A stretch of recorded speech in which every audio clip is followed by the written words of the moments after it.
Hi, this is Keenly. Today we're going to talk about free body diagrams, otherwise known as force body diagrams.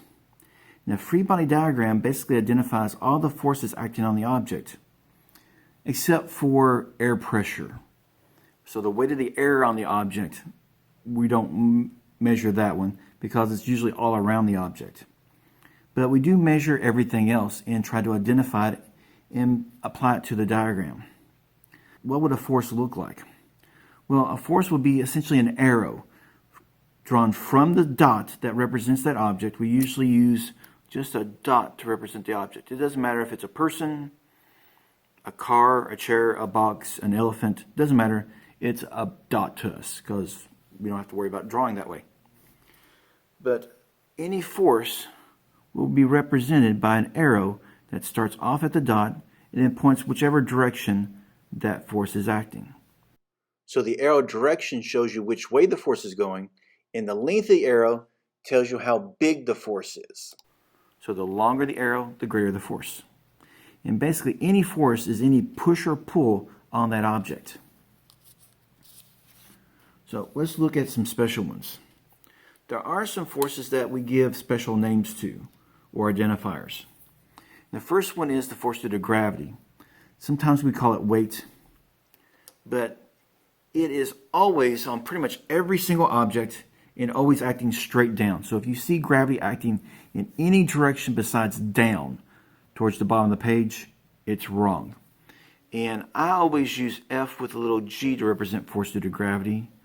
But in some textbooks they use a capital W. I've even some people seen them use a small, or actually a capital G. Either way is fine as long as you label it.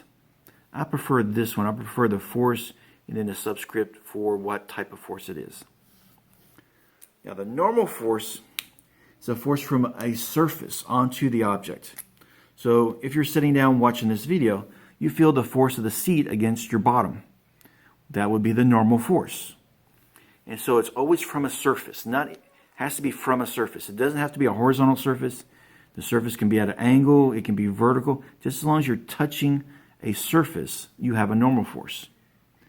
And I usually designate that with a force with an N, F with a little n, although some people I've seen just use a capital N to represent the normal force.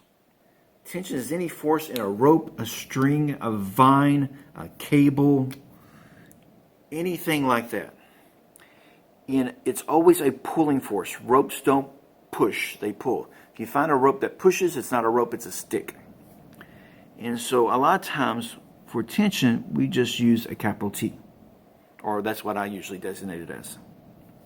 And friction is always the rubbing between two surfaces. Okay, so it always has to be between two surfaces.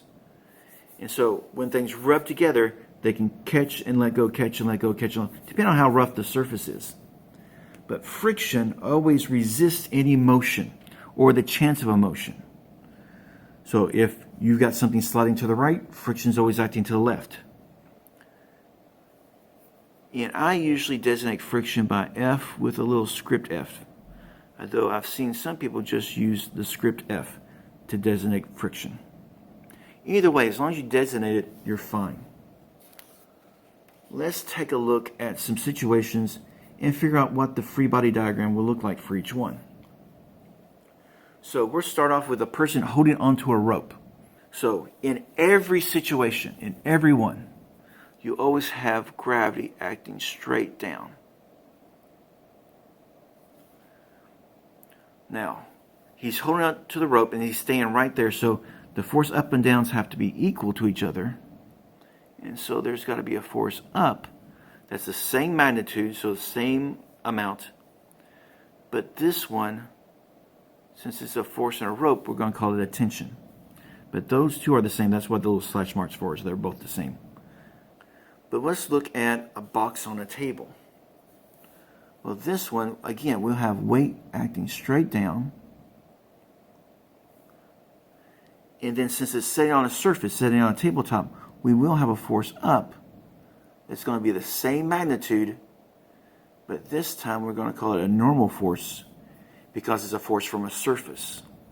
See, these two pictures are identical, essentially, with only one difference, what we designate that upward force as. But here, since it's a rope, we call it a tension. And here, since it's from the surface, we call it a normal. And by the way, normals are always perpendicular to the surface.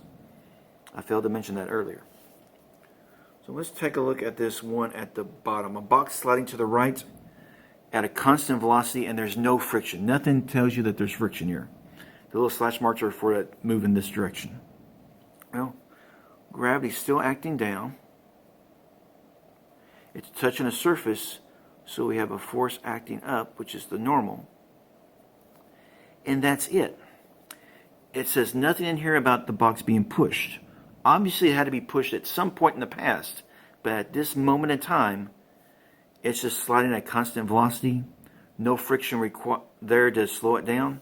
So we only have those two forces again. So this situation, it will be the same as that one, whether it's sitting still or moving at a constant velocity, because there's no force that's there to change its motion sideways. Let's look at this next one. A box sliding to the right on a level table, but it's slowing because of friction. Well, again, we have gravity acting down. We have the normal acting up, and they should be about the same length. But it's moving to the right, but there's friction. Well, friction always opposes that motion, so the friction would be to the left. And that should be straight horizontal. It looks slightly angled up, but that's just my bad drawing. But there's no force going forward because it doesn't mention anything. But it does mention that there's a force slowing it down from friction. So it has to go the opposite way. So on this one, we're getting a little bit more involved with our drawings. So in this situation, we've got a box being pushed to the right on a level floor. Well, again, we have gravity acting down. We have the normal acting up. It says there's no friction, so the box is being pushed to the side.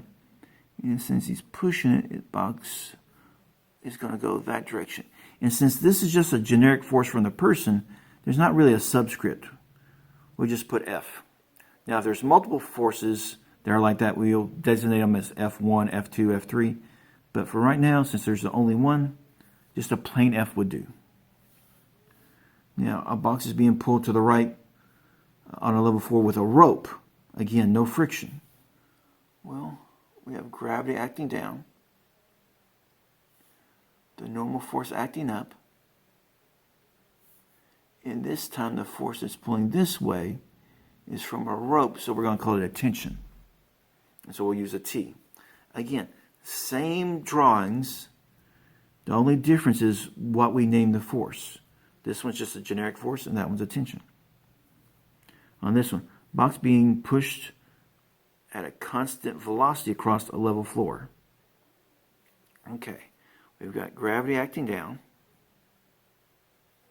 the normal force acting up, because again, the normal force is always perpendicular to the surface, so it'll be straight up. And then it says it's being pushed at a constant velocity. So if I'm pushing it, so I'm going to have some force going this direction. That represents me pushing it. But if it's moving at a constant velocity, there has to be something holding it back, because if we just have that force, it should be accelerating to the right. But if it's moving at a constant velocity, that means we should have some friction acting on the object. And so the friction will go against your motion. It should be the same length as this one because they're canceling each other out so that there's no net force acting on the object. But because it says pushed in a constant velocity, we have to have that friction there to balance out the force. All right, this last one. A box being accelerated, so this one's being accelerated to the right by a force. The surface is level and there's friction. Okay, so we've got gravity acting down, as always. The normal force because it's sitting on the surface. We have force being pushed this way. But it says it's being accelerated to the right. So if my force is to the right and there is friction, that means friction is to the left. But since it's still accelerating. That friction has got to be less than the force we're pushing against. So I'm going to make this arrow slightly shorter than that one to designate that there's more force pushing this way. So there is a net force, so it will accelerate. There's some basics about free body diagrams. Tune into another video where we talk a little bit more about some intermediate level force diagrams, and then there should be a third video talking about more advanced force diagrams. Thank you. Have a good day, and we'll talk more physics later. Bye.